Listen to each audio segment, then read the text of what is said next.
We are all, of course, delighted that President Obama has seen the good wisdom in nominating Loretta Lynch.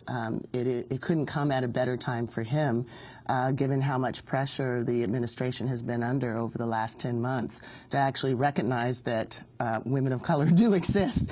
It was interesting in one of his addresses on My Brother's Keeper, one of the things he said is that boys need role models. They need to be able to look up and see the possibility that they could become the Attorney General of the United States. Well, at the very time he said that, most boys of color already had that role model.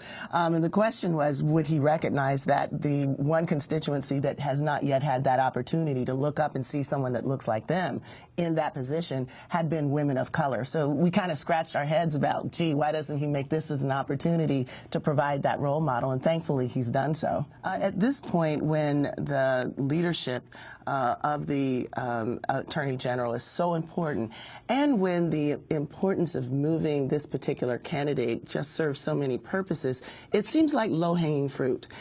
So the failure to simply grab onto that low-hanging fruit actually is a cause of some concern. We don't want the first African-American nominee to this important position to be subject to politics. We want this to be an African-American woman. Of course, Eric Holder was the first African-American. Which, again, is one of the reasons why this is such an intersectional moment, right? We've had women, and they broke glass ceilings. We've had African-American men, and he's broken a glass ceiling. This is an important moment. So one would think that one message that the administration might want to give, given that they've been soft on supporting their most solid constituency, is to say, this one is in the bag for us. This one we're going to make happen. So there is a degree of consternation and disappointment that on one hand, here's a wonderful package, but you're going to have to wait until you get into the middle of a dogfight in order to open it. It's astounding.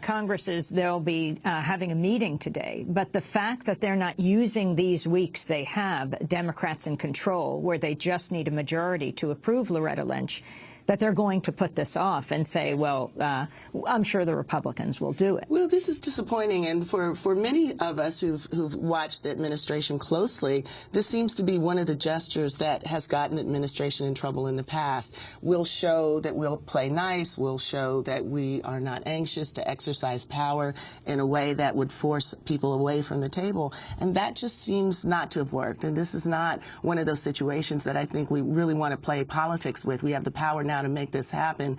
It is a most important thing to happen, so they should go ahead with it. So yesterday there was an interesting meeting at the White House led by Valerie Jarrett. Most people, I think, in this country may not know what My Brother's Keeper is, and in the brief moments we have, if you can talk about the significance of what President Obama put forward and what is happening with it now. Yes. So My Brother's Keeper has been the president's racial justice initiative coming out of Trayvon Martin. His basic approach was, we need to send a message to men and boys of color that they're valued and they're loved. So he called together, basically using his bully pulpit, private foundations, private corporations to say, we've got to make a serious commitment to making sure that boys are not left behind. Here are all the statistics that show that they're really in significant trouble, and he ordered all of the departments of the administration to look into their administration, see how boys were situated, and what could be done to make their lives better. That was the point of departure.